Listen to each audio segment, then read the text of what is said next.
prior to that, there was also some conversation around Big U's name concerning Nipsey Hussle and his demise, you know. Now, I don't know these people. I don't know anybody's involvement in anything, you know.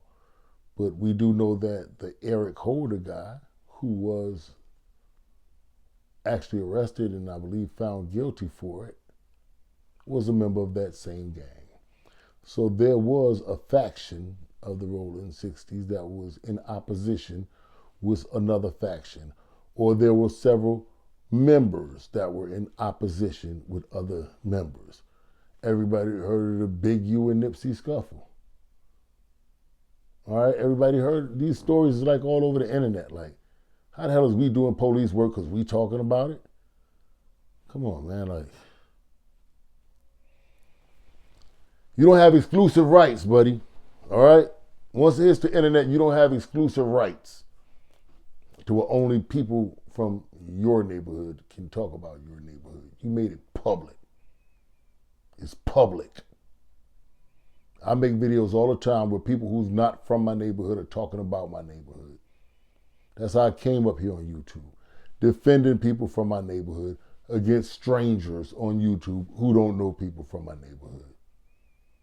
So that means it's fair game. They still got their check. I'm still gonna get mine. Okay? Now, the Nipsey thing, bro, it was a very interesting topic to everybody all around the country, right? Now, there was a brother from my neighborhood who had a very interesting story too. And he said to have been unalived by his own gang. And that was David Twin Mullins, my dear comrade, rest in peace. You know, solid stand-up guy, got a false jacket hung on him that he didn't deserve. You know, I've spoken about that several times. That, you know, David was a good guy, and he didn't deserve what happened to him. And I'm so thankful that I had no part in what happened to him, that I could sleep easy at night knowing that, you know, I had no involvement in that. Knowing him and his character, I feel good going to sleep at night knowing I had no involvement in that. But his brother did a video yesterday. And like I said, seeing his brother's video. He came to us, you know, because he had a vision. Right. Pete had visions. Yo, Pete had visionary. He had visionary. Yeah. That's what Pete coming to. He had visionary. But you know, with muscle too. Yeah. But we learned from each other. That's why we were so dangerous. Bouncing off each other. Because we learned from each other, you know, and we respected each other. Yeah. And we was, you know, so my man Bremo, Scotty, Do So, Bill, niggas from The View, you know what I'm saying? Yeah. OG Hollywood, yo, he good, he certified, man, you know what I'm saying? I had the pleasure to meet Pete, you know what I'm saying? Your brother, you spoke it came about down to the rocking game. Yeah. Sex Money mastered the rocking game. Right. Which means, yo, we're gonna rock you to sleep. Like, we're gonna kick like the mob. Like, we study mob ways. Yeah. Sex Money Murder studies a lot of mob ways, man. Like, we're gonna kiss you on your cheek and leave you sitting on a bomb. Yeah. You know what I'm saying? And we studied the mob. That made me think back to something. Something he said about how dudes will rock you to sleep. And that was something that dudes were known for doing, rocking you to sleep, man. You wouldn't necessarily see it coming. So we're gonna talk about a time where I did something and I didn't realize it at the time. That had I not answered a certain question the way that I answered it, that could have been the end of me, and I might not have been here talking to you today. But fortunately, I answered that question correctly. All right. Before we got to that day, hold on one second. Okay, so before we got to that day, in the events that transpired that day, we're going to talk about some things that led up to that, you know, and the way that I was carrying myself at that time. I guess it was a season where my nuts was really starting to stink, and I was smelling myself. And I'd had, a couple, like I said, I would argue back and forth with Pete all the time, and at the time we weren't even on the best of terms due to an argument where we had that, well, I was wrong, but just going out of my way to be that stubborn, tough person, for no reason at all. I was 100% wrong. But some time transpired from that argument. Now it's leading up to the incident where I say, I think it was my time. It was a bicycle, a Trek bicycle on a corner, on a block on Cozy Corner. It was like one of the hood bikes, a gang bike, man. Anybody from the gang would leave their bicycle out there, and it was pretty much open to everybody, who was gang, who needed to use it and make a run real quick and bring it back. That was the protocol. If somebody left their bike out in front of the store and there was one of us, one of the clique, you didn't really have to ask for permission. You could just jump on and do what you had to do, just bring it back. But this particular day, I had to go to Parkchester. So I jump on the bike, the Trek bicycle, and I go to riding all the way up to Parkchester to do whatever I had to do. And I go to come back to the hood and I catch a flat tire. So I walk the bike from Parkchester, and before I made it all the way to Soundview, I stopped at Stevenson Commons. I guess I got tired of walking the bike, laziness or whatever you want to call it. So I put the bike upstairs. This is the summer of '95, so I believe my son was born then. So I put the bike upstairs at my son's mom's house. I left it there for a couple of days and forgot about it. Like I said, just forgetfulness and laziness. No bad intentions. Like, I didn't have no intentions on keeping this bicycle. It was really the farthest thing from my mind. I'm too busy running around doing a bunch of other stuff at the time. So this one day in particular, I'm on the basketball court. It's only about 3 or 4 people in the park. There's not even enough people out there to really play ball. I'm out there practicing dunks. I'll never forget it. I'm throwing the ball up in the air, catching it off the bounce, making it do what it do. Red CRX pulls up. Out jumps Pistol Pete and another one of my homeboys, who at that time, he wasn't my homeboy yet. If you've heard the history of Sex Money story several times, you've heard about the emergence of Soundview and Castle Hill. So, I came more from the Soundview faction, and this brother was from the Castle Hill section. Now, about a year later, we would get extremely close. We would end up going to Kingston together, and we would be hella tight. But at this point in time, we didn't have a relationship yet. I don't think we'd ever spoken to each other, So they pull up in the basketball court in the Commons, and we're gonna call the other brother Mighty Skull. Like I said before, he don't like his name mentioned on the internet. So we're gonna call him Mighty Skull. Mighty Skull and Pistol get out the CRX and walk onto the 131 basketball court.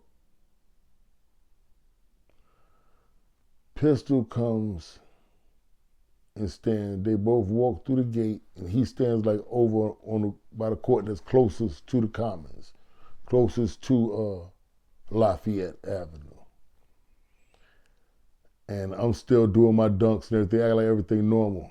And the brother Mighty Skull, I'll never forget, he had on a black hoodie that looked weighted down in the front. Don't such in my cockiness and arrogance at this time, I'm not looking at it like this. I'm not looking at it like this back then. The brother Mighty Skull stand off to a distance.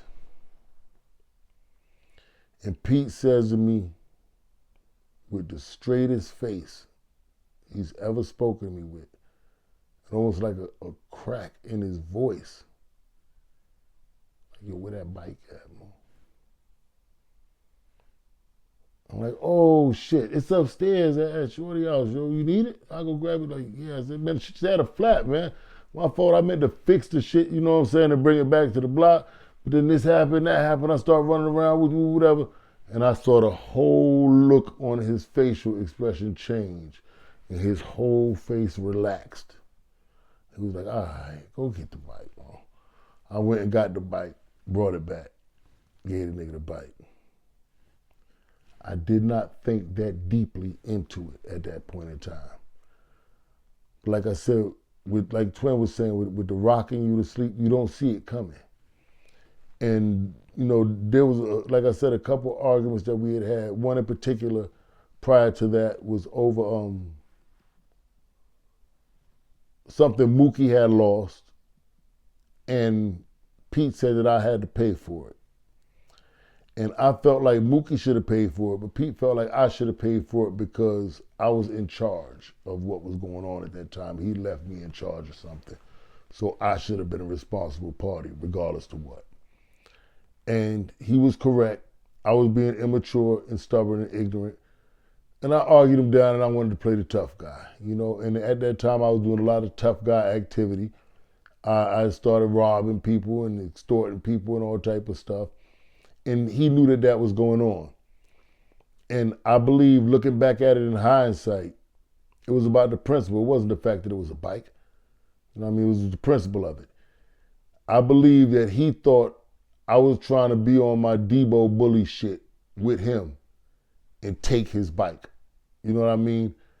And regardless of what our friendship was and how far we went back as adolescents, he wasn't gonna let you take anything from him, you know? But I had more respect for him than that. Like, I wouldn't have tried. You know what I mean? I would have tried to take anything from him. And like I said, it wasn't a fear thing, it was a respect thing. You know, I respected him as a man, so I wasn't raised like that. I wouldn't have tried to take his bicycle from him like that. But he could have very well assumed I was really on one. I was really tripping. I really let that shit go to my head. And I just tried to flat out take the shit because I skipped the part before he came to the block. Because like from the time I got the bike, it might have been a good week. I skipped the part. He sent somebody from the block. I can't remember who it was. It was one of the younger homies, man. If it was you, say it. I just can't remember. I don't think it was. I keep thinking Pike or like Green Eyed Joey or CB, somebody like in that age bracket, you know, because they all were like around the same age. So it was either Pipe, Green Eyed Joey, CB, one of them. They actually came to the comments and said, yo, Mo, where that bike at? Pete want his bike. You know, Pete said bring his bike back to the block. I was like, all right, I'm gonna bring it back. And I still didn't do it. I still didn't go fix the flat tire or just bring the bike back to the block with the tire flat. I just never brought the bike back to Soundview Projects. I'm a block and a half away. I'm in Stevenson Commons, but I never brought it all the way back to the projects and, you know, gave it back to his rightful owner. And the way that I was living at that time, all the other wild shit I was doing to everybody else, the man had every right to speculate that I could possibly be trying him right now, that I could possibly be seeing how far I could push the bounds of our friendships when it came to taking something from him. I think that, like I said, looking back at it in hindsight, I think that that's what he thought I was doing, more so than I just had a bunch of other shit going on and I totally forgot about the bike. It had a flat tire. I put it upstairs at my baby mom's house, Stevenson Commons, and I wasn't thinking about it. I was running around doing other stuff. And, you know, it wasn't like I said, you know, fuck that nigga, man. I'm keeping that bike. That's a Trek. That shit nice. I'm keeping that shit. But, like I said, my actions around the hood, how I was doing everything with everybody else, would have led you to believe I could have been doing him like that. And I think that when they came to ask me for that bike, had I not said, oh, it's upstairs, yo, I just got a flat tire, you know, I forgot, you know, I got tied up, I forgot to bring it back to the block, I was running around doing X, Y, Z, whatever. I think if I had not said that, when he asked me, where's the bike? Like I said, it was the seriousness in his face. His face looked very serious. It was like his voice cracked. He asked me, like, hey, you know where that bike at, man? And like, the distance he was from me, for him to be talking that low, I didn't think about none of this shit. Like, I was in prison. It's like 8 years later, I'm laying on my bunk thinking about it. I'm thinking about that day, because I used to always reminisce about so much stuff. I'm laying back, I'm thinking about it, I jumped up like, yo, oh, that was my day. Oh, that was my day. They was gonna rock me that day. I didn't even realize it. That was my day. They was gonna rock me. They was gonna rock me. If I would have told them some bullshit like, man, you ain't getting that bike back, man. Like, fuck that shit, man. Or like, man, what bike? I don't know what bike you talking about. Like, you know what I'm saying? Or like, you know what I'm saying? Bike. Nigga, it's kind of like both ours. I'll just keep it at my house. If I would have did that bullshit, I don't think I'd have walked off that basketball court. Because like I said, the bro who ended up becoming my bro, a year later, we didn't know each other at that time. He had no reason to have any loyalty to me. And I don't have no hard feelings against him. When I thought about that, it's not like I thought about that shit, you know what I'm saying? Then I woke up with vengeance in my heart towards like, oh man, they was gonna rock me. I don't like them. Nah, I understood that if that was the case, which I believe that like 99.99% sure.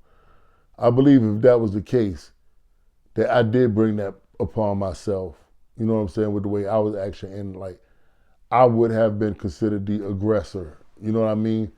But it was the whole rocking the sleep aspect of it, bro. It wasn't no arguing, it wasn't no beef, it wasn't no threat sent, it wasn't none of that. He just sent the little homie for the bike one time. I didn't bring the bike. I heard what the nigga said to me. I was like, yeah, all right, I got you. And like no more than 20 minutes later, I probably forgot what the nigga said. And I didn't bring that bike. And when them niggas came to that basketball court on 131, and Mo asked me for that track,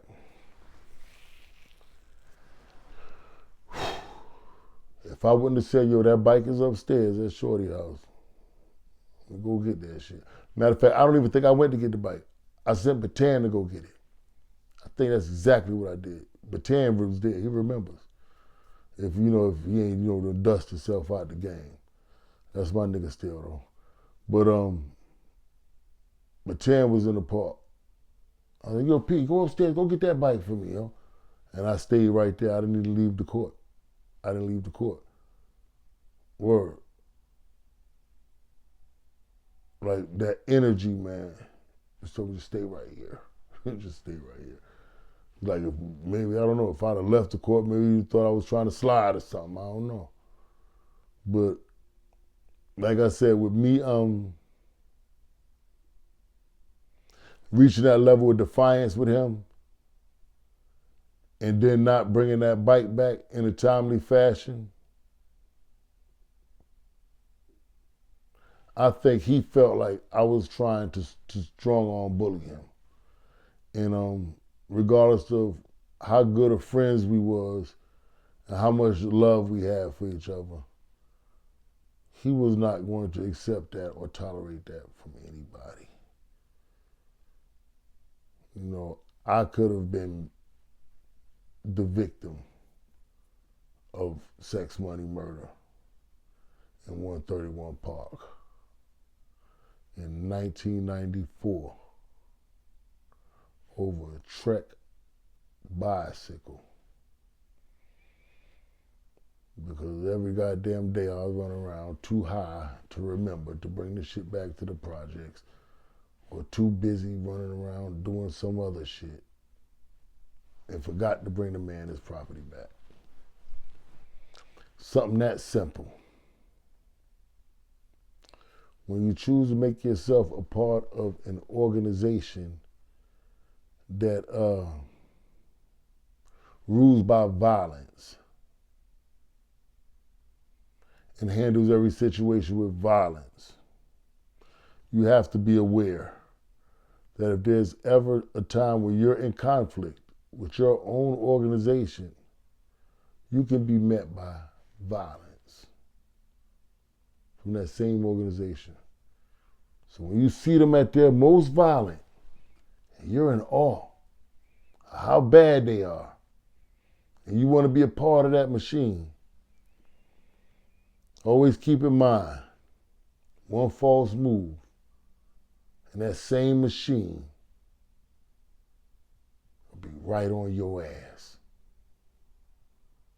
They'll know everything about you, where you live, what you do, what you don't do, what you got, what you ain't got.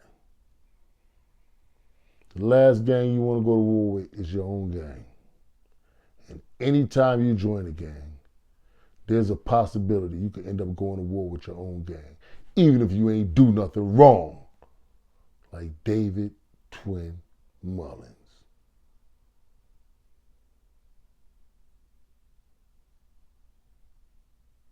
Or even if the whole world love you, like Nipsey Hussle. You can still get took out by your own gang. Sometimes it's betrayal, and sometimes it's discipline, nigga.